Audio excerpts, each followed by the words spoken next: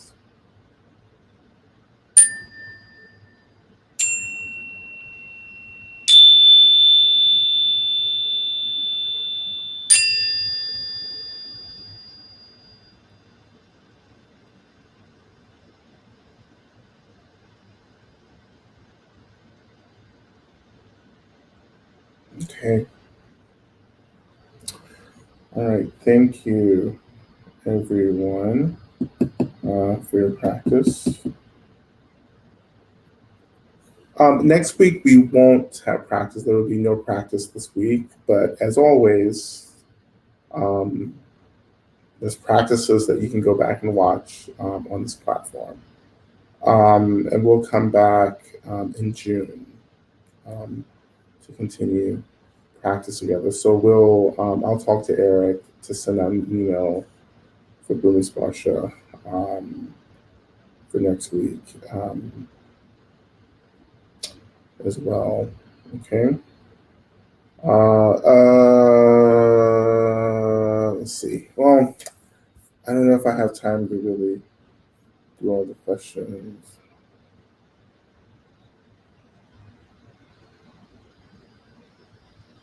Um,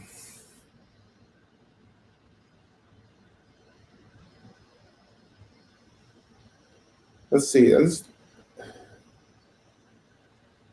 just take a few minutes to look at the questions here. How does joy coexist alongside grief and our anger about the Buffalo mass murders of Black people? I think this is related to the second question here. This practice has been maybe a point of healing for me. With the shootings in Buffalo, I'm feeling legit fear about going to the grocery store. Are there any practices you would recommend working with this? Um,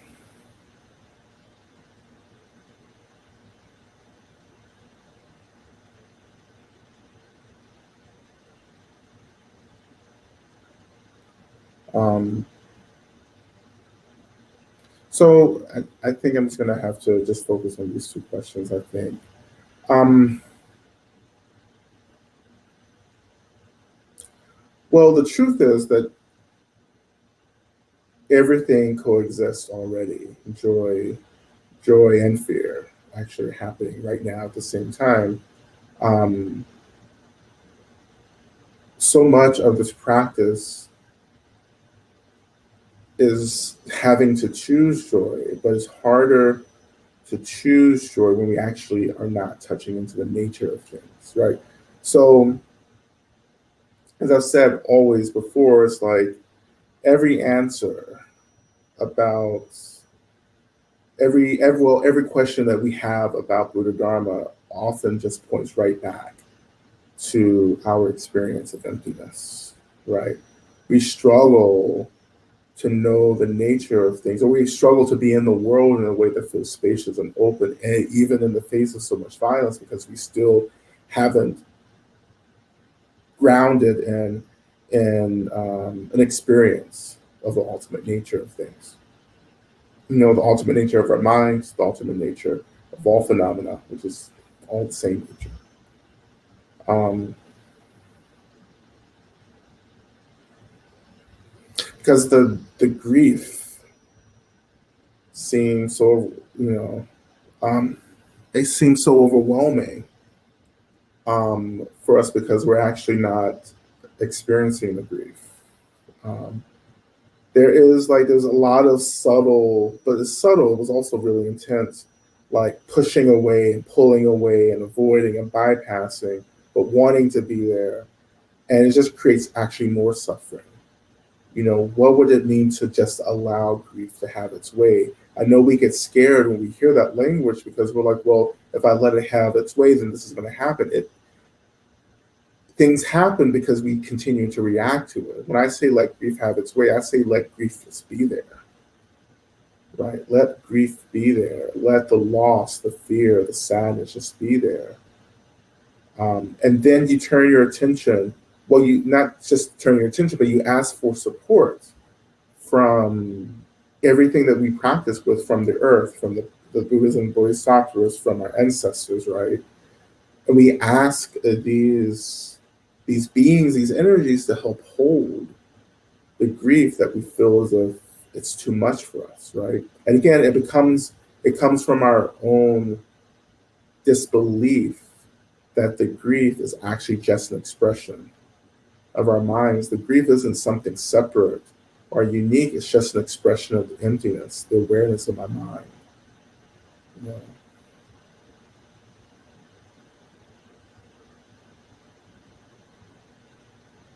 Like as long as you haven't found the crack in the carceral states, like you'll still continue to believe in the carceral state. What's a really good example here? Um, it's like the Wizard of Oz. It's like everyone in the story believed that the wizard was all powerful and unstoppable and invincible and all powerful until they began, well, Dorothy came along and began to see the cracks in everything. Um, and begin to say, oh, like you're not what I thought you were. And this is the exact same experience we begin to have with samsara at the carceral state. When you find that crack and you're like, oh, this isn't what I thought it was. Like this is just this illusion that's happening that I've been buying into. And that's the point where freedom begins to awaken.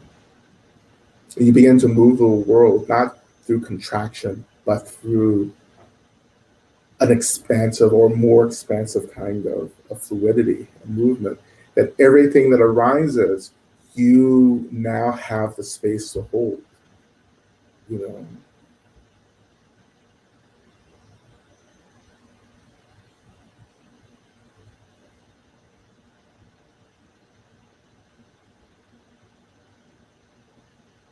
And so for the trauma, right, that comes from this, the PTSD, where we're like, okay, now I can't go. It's just like when I was, when Trayvon Martin was killed, was murdered, and and I refused to wear a hoodie. Like I was like, I cannot wear a hoodie anymore because Trayvon Martin was killed in a hoodie, and that was part of like that justification because he looked dangerous in his hoodie. And I was like, oh, I'm never wearing a hoodie again because, and I've gone through that so many times with so many different things, with the police, with going certain places, or, just like over and over again. And then I had to get to this point where it was like I had to ask myself, what am I protecting? You know, what am I holding on to? And what I began to see was that, like, ultimately I was just afraid of dying. Like, I was afraid of dying, right? And I had to go and deal with that in practice. I had to go and sit with death and dying over and over and over again, because that's what I was protecting. And once I got to this place where I was like, wait, I'm not, I'm more than this. I'm more than just this body. I'm more than just this life. Like, this body, this life, how I'm manifesting in this moment, in this realm, and the relative is the least part of me, actually. You know, like, this is like the least interesting part of who I am, right? I think that this contraction, this being squeezed into this body and this life and this illusion is who I am. And I was terrified to consider that I was actually space itself, and what that meant for me, and how that, when I really embodied that, what that began to mean, that, like, I just lost a lot of fear, you know, like, if I end up being killed, right, and a shooting, or by the police, or any other way, through disease, through accident, whatever it may be, then it's okay. Like, this isn't the totality of who I am. Um,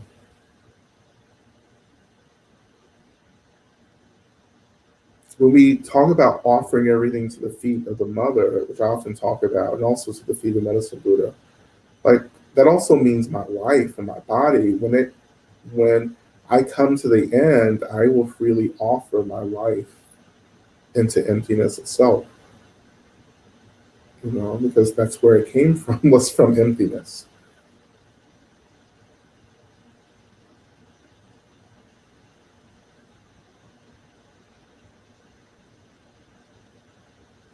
I mean, that's the work that most of you have yet to do. I know you're working on it, but you're gonna have to do something about death, because death isn't gonna go away. Death is waiting for us. It's around the corner. As my teacher Noah Rinpoche used to say, tomorrow when you die, what's your practice? Like, tomorrow when you die, you know, tomorrow when we die, what's the plan?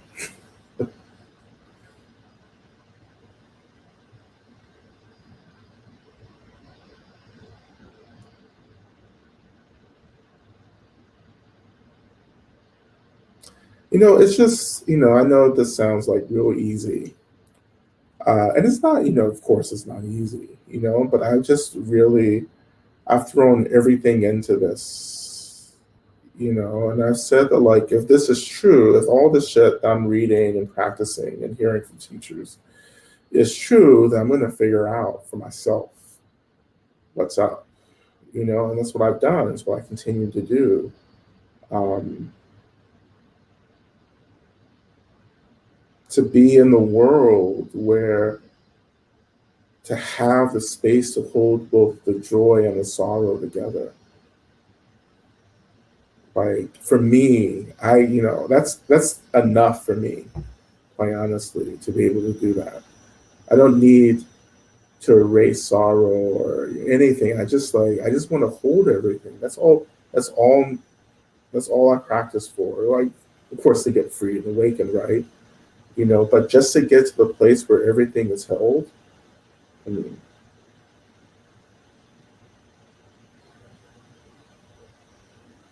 that I am not being consumed by the world, but my practice is now consuming the world, consuming the chaos. The trauma doesn't consume me, I consume the chaos. Like the sorrow doesn't consume me, I consume the chaos.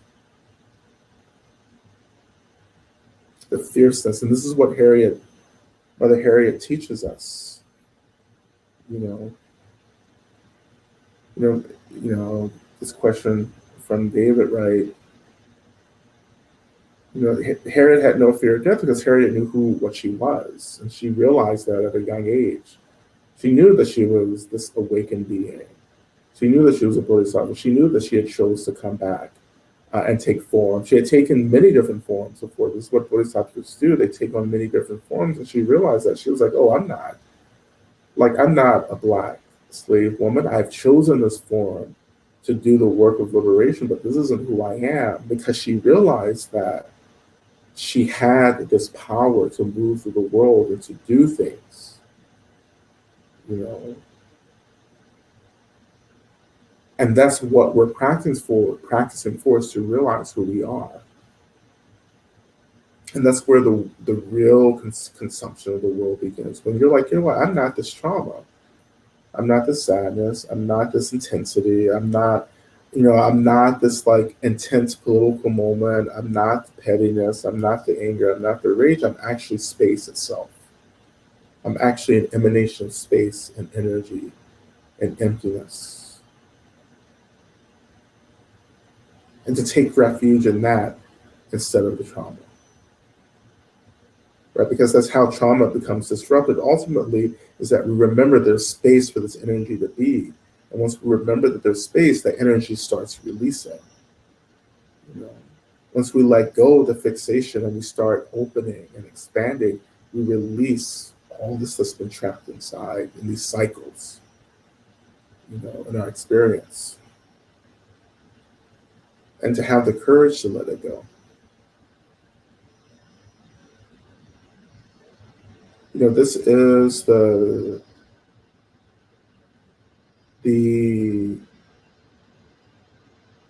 this is the what is the word? Not the game of the carceral state, but these are the game rules of the carceral state. And you have to realize that we perpetuate the carceral state samsara by believing that we have to play by the rules. And you have to start divesting from that. You need to start playing by the rules of awakening, of space, of expansion, of fluidity, of movement, of joy. You know.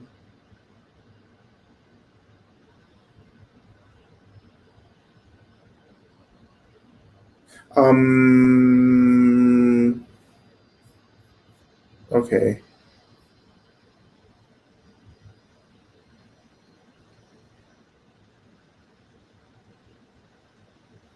Space, space, space, space, space. Right? The knowingness is the experience of space, is the decentering of the sense of I, dissolving it over and over again into space itself.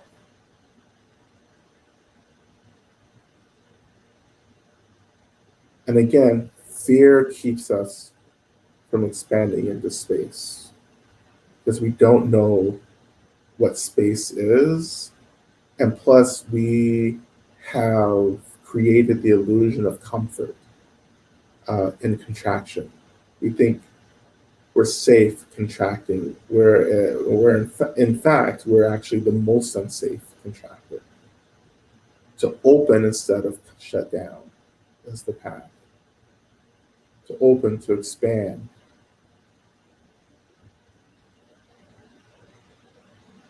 And then everything just becomes waves riding over the ocean of the mind. Everything rises from the ocean, everything returns to the ocean. That is the nature of the mind. Is that everything that rises from the mind will always return back to the mind.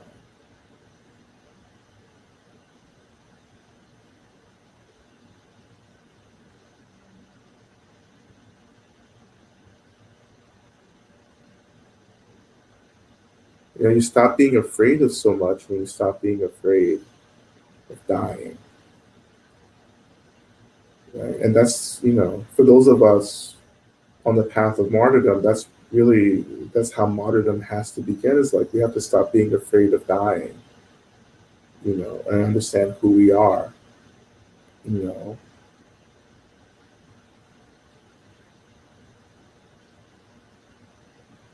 Anyway, thank you all so much. Again, we're going to take a break next week, so I will not be able to practice next week. But I will see you again somewhere in some venue. For those of you who are practicing consuming the world, you know the schedule.